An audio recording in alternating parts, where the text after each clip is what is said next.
I stared at the DNA results in my trembling hands, the numbers blurring through my tears.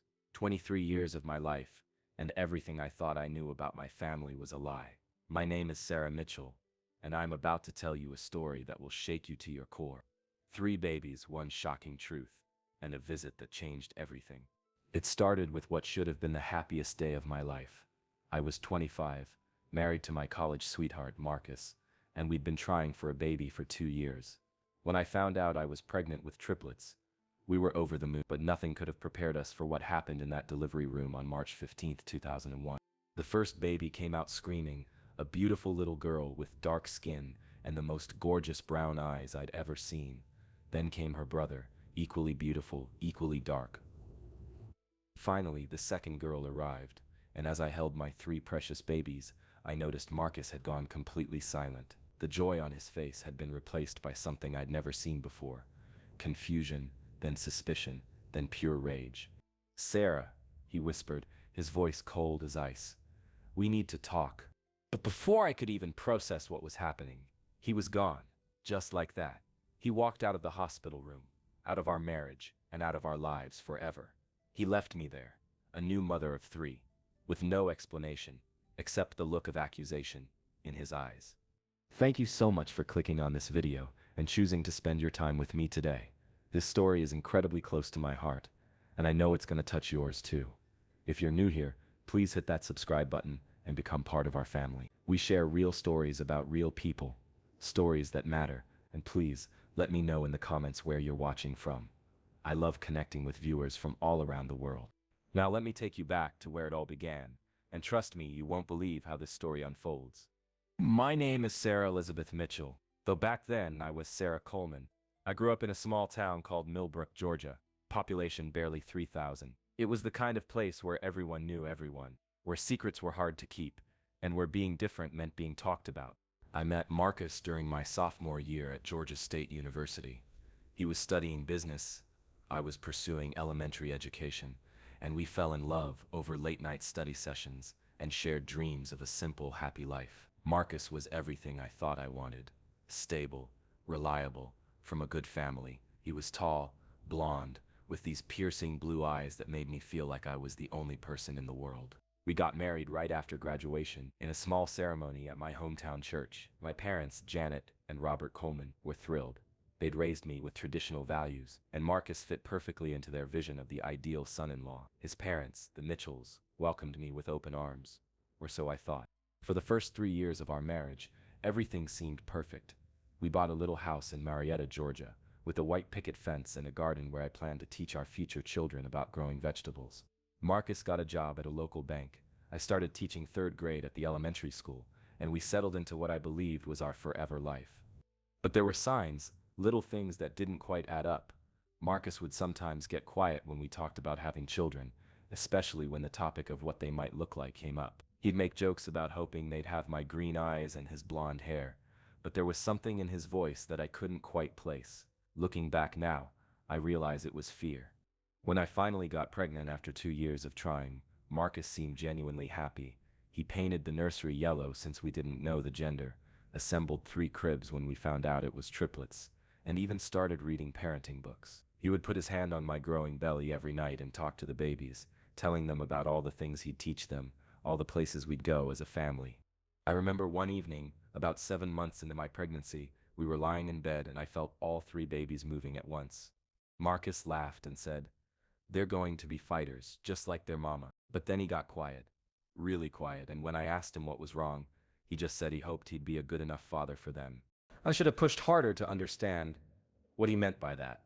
I should have asked more questions, but I was young, in love, and believed that love was enough to overcome anything. I had no idea that our entire relationship was built on a foundation that was about to crumble. The day I went into labor started like any other. It was a Tuesday morning in March, and I was 2 weeks past my due date. I woke up around 5 a.m. with contractions that felt different from the Braxton Hicks I'd been experiencing for weeks. Marcus was already awake, pacing around the bedroom like he'd been up all night. "Is it time?" he asked, and there was something in his voice, not excitement, but almost dread.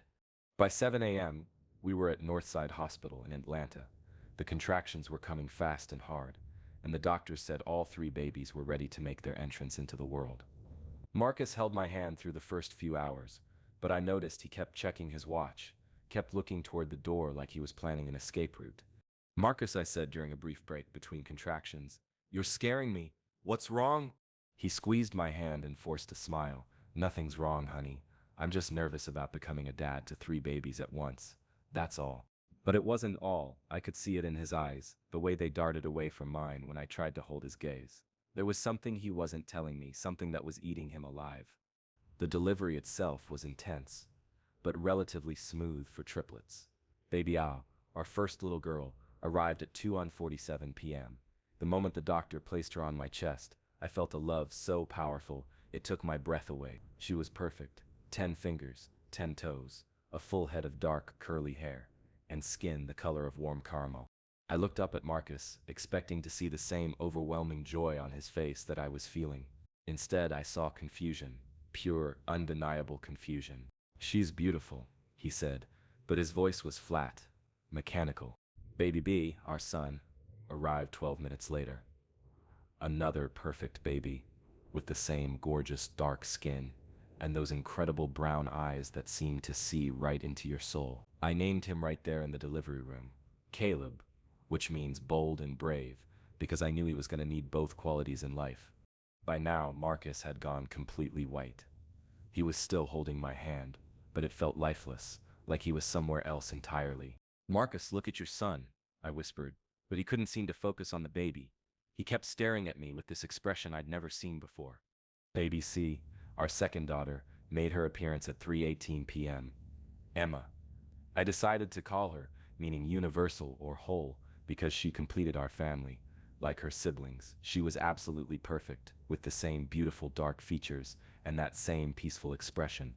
That's when Marcus let go of my hand. "I need some air," he said, and before I could respond, he was walking toward the door. "Marcus, wait," I called after him. "Don't you want to hold them?"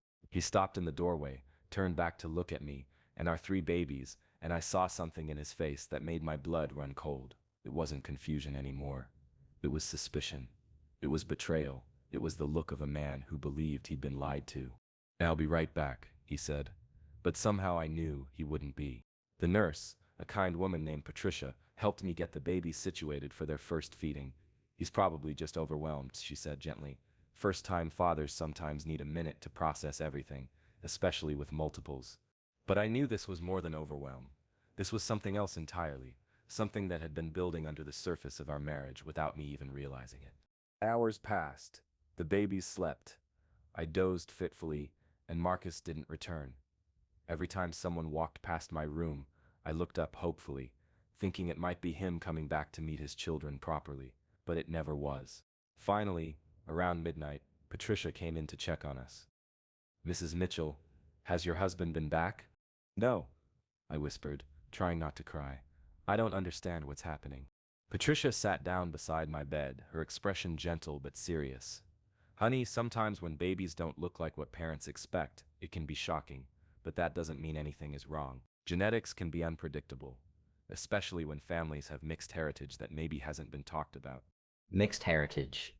The words hung in the air like a question I wasn't ready to answer, mainly because I didn't have an answer. Both Marcus and I came from families that, as far as we knew, were entirely European in ancestry. My family had been in Georgia for generations, originally from Ireland and Scotland. Marcus's family had similar roots, with some German mixed in. So how had we produced three beautiful black children? The question that would haunt me for the next 23 years had officially been born, right along with Sophia, Caleb, and Emma. Marcus never came back to the hospital. On the morning I was supposed to be discharged, I called his cell phone probably 50 times. It went straight to voicemail every single time. Finally, I called his best friend, Derek, who had been his best man at our wedding. "Derek, please, I need to know where Marcus is. The babies and I are ready to come home, and he's not answering his phone." There was a long pause before Derek answered. "Sarah, I think you need to prepare yourself. Marcus called me last night. He's not handling this well. He thinks you haven't been honest with him." "What do you mean?" I asked, though deep down I was starting to understand. "He thinks the babies aren't his, Sarah. He's talking about getting a DNA test, about how there's no way two white parents could have black children. I tried to tell him about recessive genes and family history, but he's not listening to reason. I felt like the world was spinning around me. Derek, I have never cheated on my husband. Not once. Not ever. These are his children.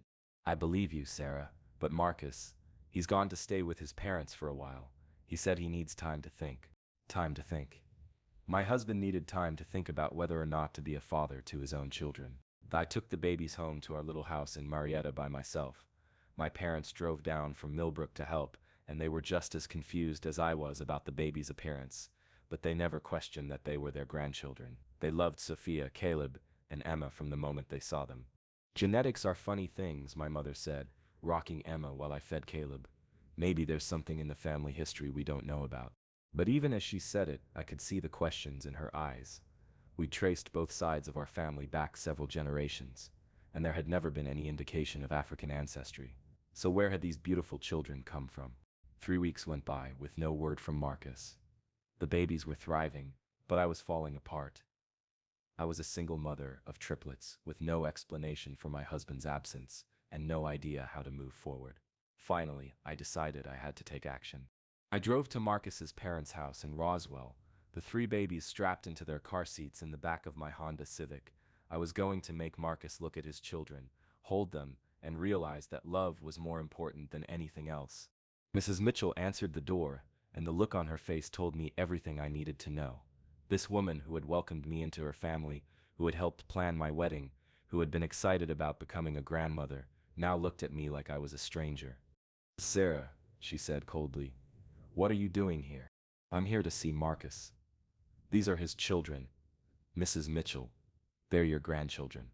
She glanced back toward the house, then stepped outside and closed the door behind her. "Marcus doesn't want to see you right now. And frankly, Sarah, I think you need to be honest about what really happened." "What really happened is that I gave birth to my husband's children, and he abandoned us in the hospital," I said, my voice rising. "What really happened is that your son is too much of a coward to even look at his own babies." "Those children are not Marcus's," she said firmly. "Look at them, Sarah. Really look at them. There's no way they came from this family." I looked down at Sophia, who was sleeping peacefully in her car seat, her beautiful dark skin glowing in the afternoon sunlight. She was perfect. They all were. And they were absolutely, undeniably Marcus's children, even if I couldn't explain how.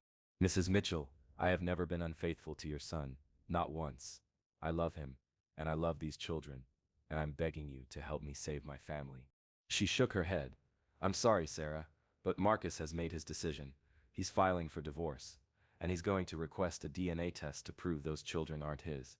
"Fine," I said, my heart breaking even as I spoke. "We'll do the DNA test. And when it proves these are his children, I expect him to come home and be the father he promised to be." But as I drove home that day, the babies crying in the back seat, I couldn't shake the feeling that nothing was going to be that simple. There was something bigger happening here. Something I didn't understand. And I was about to find out that some truths are more complicated than a simple DNA test could reveal. The DNA test results came back 6 weeks later. I opened the envelope with shaking hands, convinced that it would prove Marcus wrong and bring him home to us. Instead, it shattered my world completely. According to the test, Marcus Mitchell was not the biological father of Sophia, Caleb, or Emma. But I knew, with absolute certainty, that I had never been with another man. So how was that possible? The night I got the DNA results, I called my mother and asked her to come stay with the babies. I needed to have a conversation with my parents that was 26 years overdue. I drove to Millbrook that evening, the DNA report burning a hole in my purse. My parents were waiting for me on the front porch of the house where I'd grown up, the same house where I'd played as a child, dreamed about my future, and planned my wedding to Marcus. "Mom, Dad," I said, sitting down on the porch swing between them, "I need you to tell me the truth about something, and I need you to tell me right now." My father, a man who had never lied to me in his life, suddenly couldn't meet my eyes. My mother started fidgeting with her wedding ring, a nervous habit she'd had for as long as I could remember. "What's this about, sweetheart?" Mom asked, but her voice was different. "Careful." I pulled out the DNA results and handed them to my father. "This is about the fact that Marcus is not the father of my children, but I've never been with another man, so I need you to explain to me how that's possible." The silence that followed was deafening. My parents looked at each other, having one of those wordless conversations that couples have after decades of marriage. Finally, my mother spoke. Sarah, there are some things about our family that we never told you because we didn't think they mattered.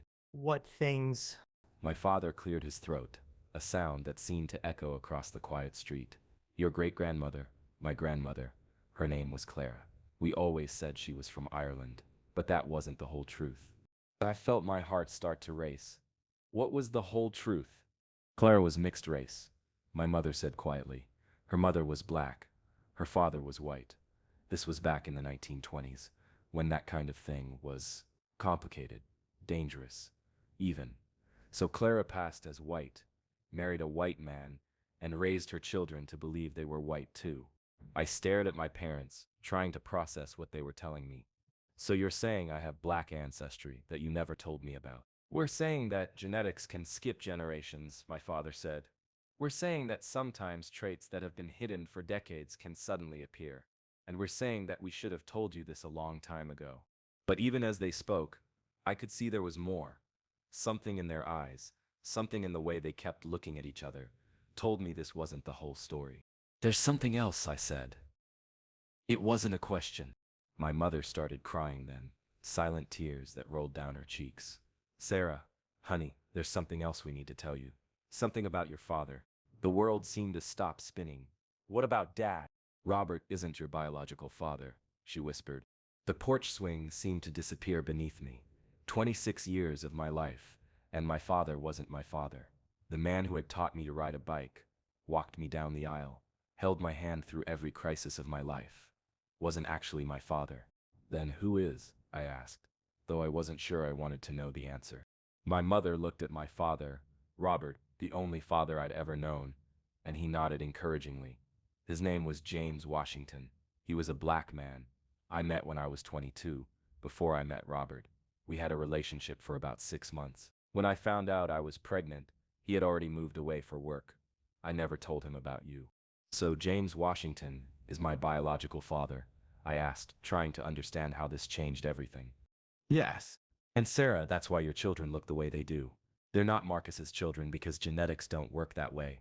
But they're not another man's children either. They're yours, and their father is a man you've never met. I sat there on that porch swing, holding DNA results that proved my husband wasn't the father of my children, learning that my own father wasn't actually my father, and trying to figure out how to explain to 3 innocent babies why their daddy had abandoned them. Where is James Washington now? I asked. I don't know, my mother admitted. The last I heard, he was living in Atlanta, but that was over 20 years ago. Atlanta, the same city where I'd given birth to my children, the same city where Marcus had walked out of our lives. The irony wasn't lost on me. I drove back to Marietta that night with more questions than answers.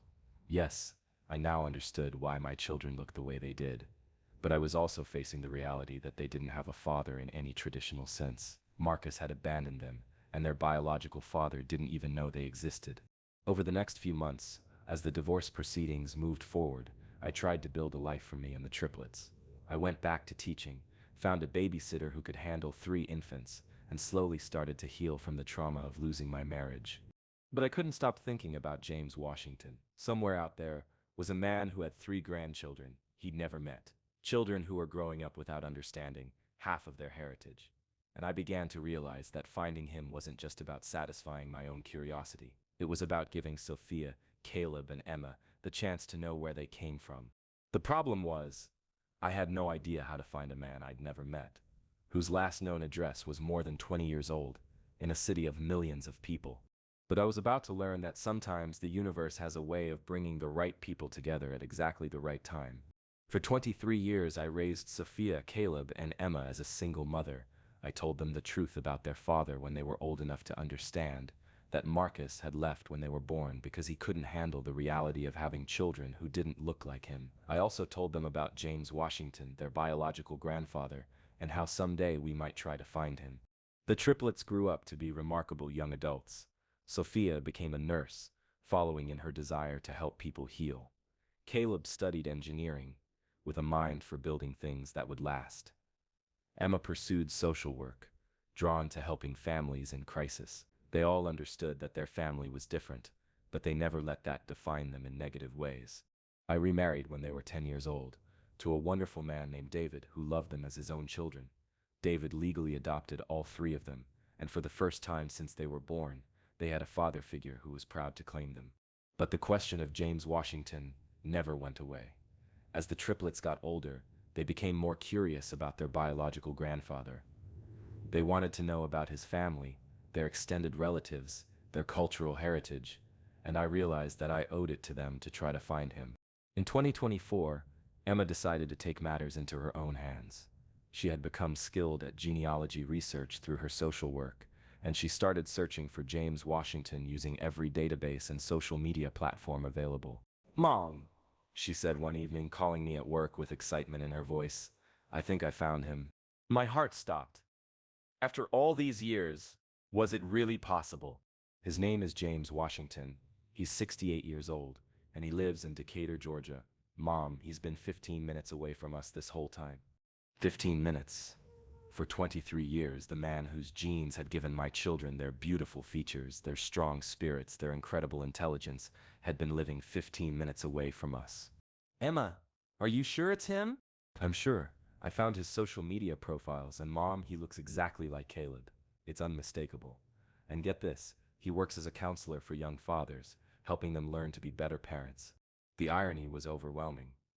James Washington, who had never known he was a grandfather, spent his days helping other men learn to be good fathers. What do we do now? I asked, feeling like that 25-year-old new mother all over again, terrified and uncertain. We go see him, Emma said simply. We introduce ourselves and see what happens. But I wasn't ready for that level of confrontation.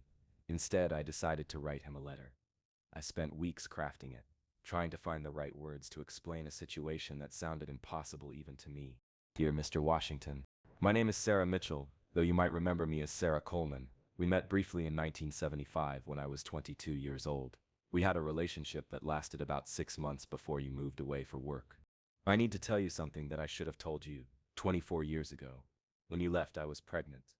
I gave birth to a daughter named Sarah Elizabeth, who grew up believing that the man her mother married was her biological father.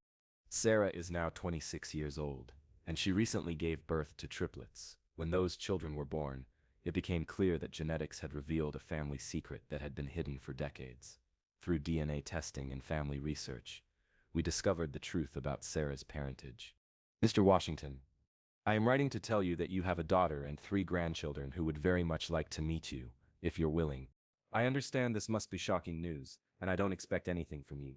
But these children deserve to know their family history, and you deserve to know that your legacy lives on in 3 remarkable young people. If you would like to meet them, please call me at the number below. If you prefer not to have contact, I understand and respect that decision. Sincerely, Janet Coleman Mitchell. I mailed the letter on a Tuesday morning in November 2024. By Thursday evening, my phone was ringing. Mrs. Mitchell? This is James Washington. I got your letter. His voice was deep, warm, and somehow familiar, though I hadn't heard it in decades. Mr. Washington, thank you for calling. Ma'am, I need to ask you something, and I need you to be completely honest with me. Are you absolutely certain that Sarah is my daughter? I am certain. We've done DNA testing, and there's no doubt. There was a long pause, and then I heard something that broke my heart. James Washington was crying. I have a daughter, he whispered, and grandchildren. After all these years of wondering if I'd ever have a family, I have a daughter and grandchildren. Would you like to meet them? I asked. More than anything in the world. We arranged to meet the following Saturday at a neutral location, a coffee shop in Decatur, where James felt comfortable. I drove there with Sophia, Caleb, and Emma, all of us nervous and excited and terrified all at once. James Washington was waiting for us at a corner table, and the moment I saw him, I understood why the DNA test had been so definitive. Caleb looked exactly like him, the same strong jawline, the same intelligent eyes, the same way of holding his shoulders. It was unmistakable. When James saw the triplets, he stood up so fast he knocked over his chair. "Oh my God," he said, his voice filled with wonder. "Look at you. Just look at you." Sophia was the first to approach him. "Are you our grandfather?" she asked simply. "I am," he said, and then he was hugging all 3 of them. This man who had spent 68 years not knowing he had family, holding his grandchildren for the first time. But the most emotional moment came when James looked at me. Sarah, he said, using the name I hadn't heard in decades. I am so sorry. If I had known. You couldn't have known, I said. I should have told you, but I was young and scared, and I didn't know how to reach you. I would have come back, he said firmly. I would have married you. I would have raised our daughter. I would have been there for all of this. And in that moment, I realized that the story I'd been living wasn't just about genetics and family secrets. It was about choices and timing and the way life sometimes takes us down paths we never expected to walk.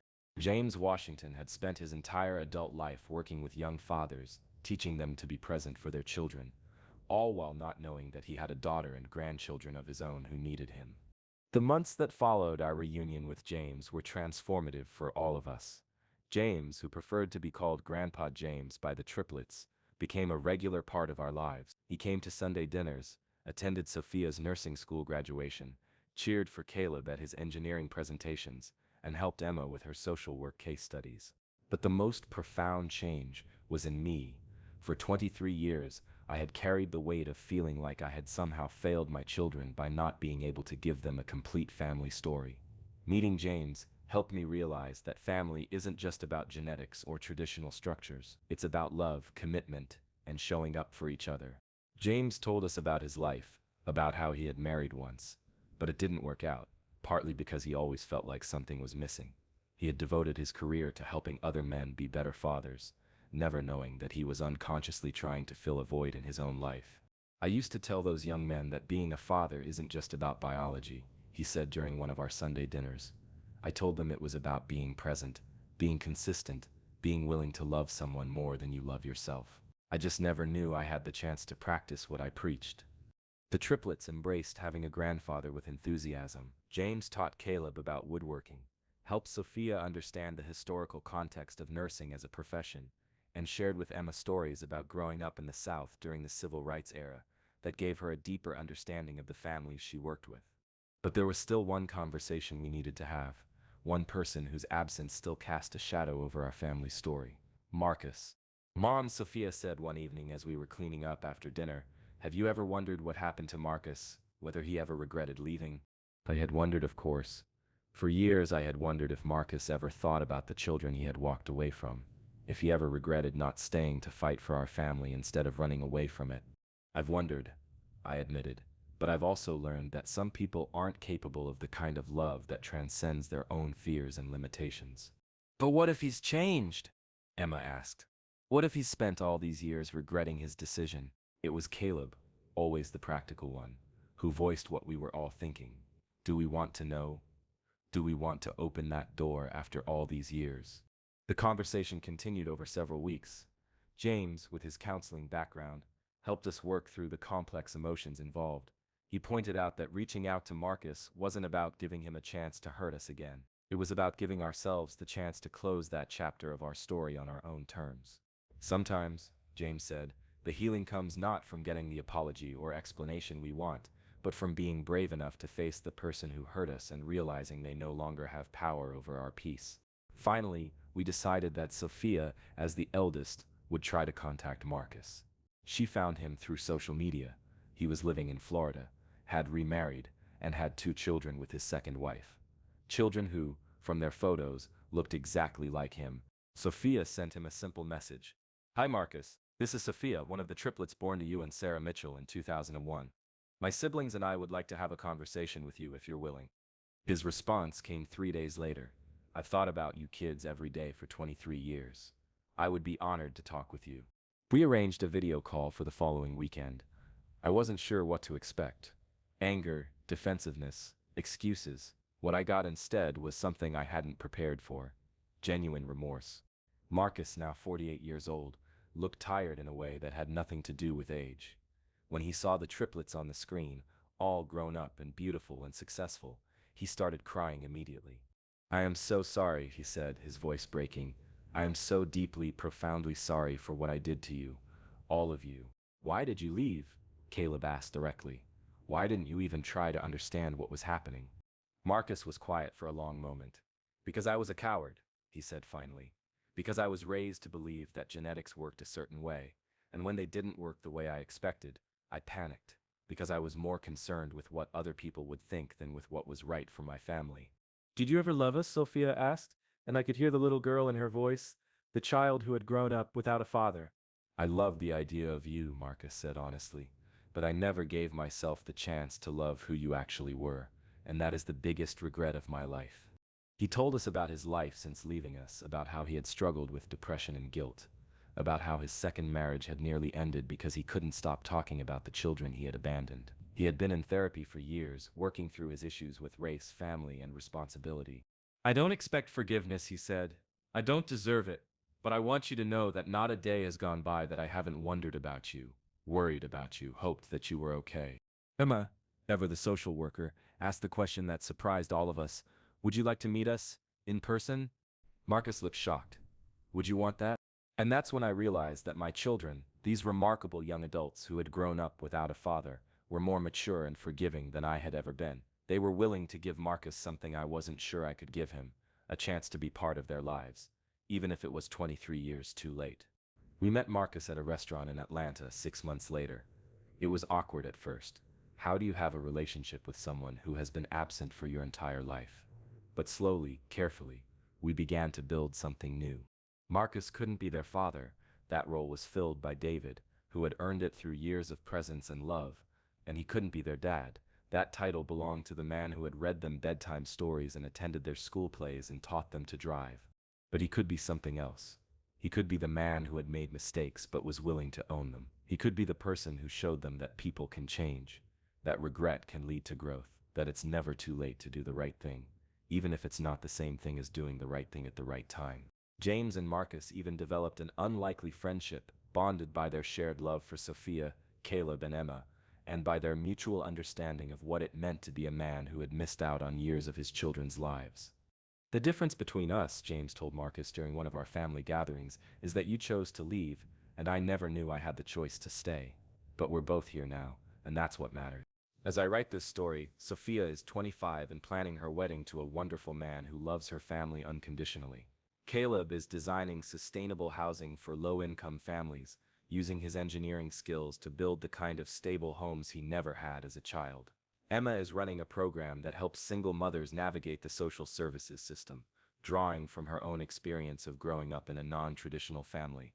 David, my husband of 15 years, recently retired from his job as a high school principal and spends his days volunteering at the community center where James runs his fatherhood program.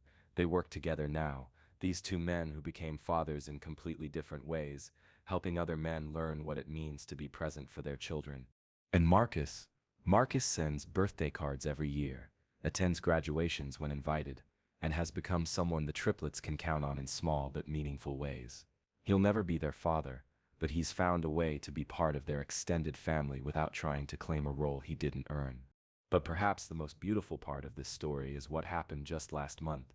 Sophia came to visit me on a Saturday afternoon, glowing with news that she could barely contain. "Mom," she said, sitting down on the same couch where I used to rock her and her siblings to sleep. "I'm pregnant." My heart filled with joy, but also with a familiar flutter of anxiety. "How are you feeling about it?" "Terrified," she admitted with a laugh, but also excited. "And Mom, I want you to know something. Whatever this baby looks like, whoever this baby turns out to be, they're going to grow up knowing their whole story. They're going to know about great-great-grandmother Clara, who passed as white to protect her family. They're going to know about Grandpa James, who spent his life helping fathers be better men. They're going to know about David, who chose to love us. They're going to know about Marcus, who made mistakes but learned to do better. And they're going to know that families come in all different shapes and colors, and that love is what makes them real." As I held my daughter that day, I realized that the story that began with such pain and confusion had become something beautiful. Not perfect, not traditional, but beautiful in its complexity and its truth. The babies who had been abandoned in a hospital room 25 years ago had grown up to become adults who understood that identity isn't just about genetics or appearance. It's about the values you carry, the love you give and receive, and the courage you show when life doesn't go according to plan. James often says that God has a sense of humor about timing. Marcus left us when we needed him most, but James found us exactly when we were ready to expand our understanding of family. The DNA test that destroyed my first marriage became the key to unlocking a heritage and a grandfather we never knew existed. And now, As I prepare to become a grandmother myself, I think about the lessons I want to pass down to this new generation. I want them to know that love is not limited by biology, that families can be chosen as much as they're born into, and that sometimes the most profound gifts come wrapped in the most unexpected packages. The white woman who gave birth to black triplets 25 years ago has learned that identity is more complex than skin color, that family is more complicated than genetics, and that love is more powerful than fear. My children taught me that resilience can be inherited, that grace can be learned, and that forgiveness can heal wounds that seemed impossible to mend. When people ask me now about that day in the hospital, about Marcus walking out and leaving us alone, I tell them it was the beginning of our real story, not the end of it.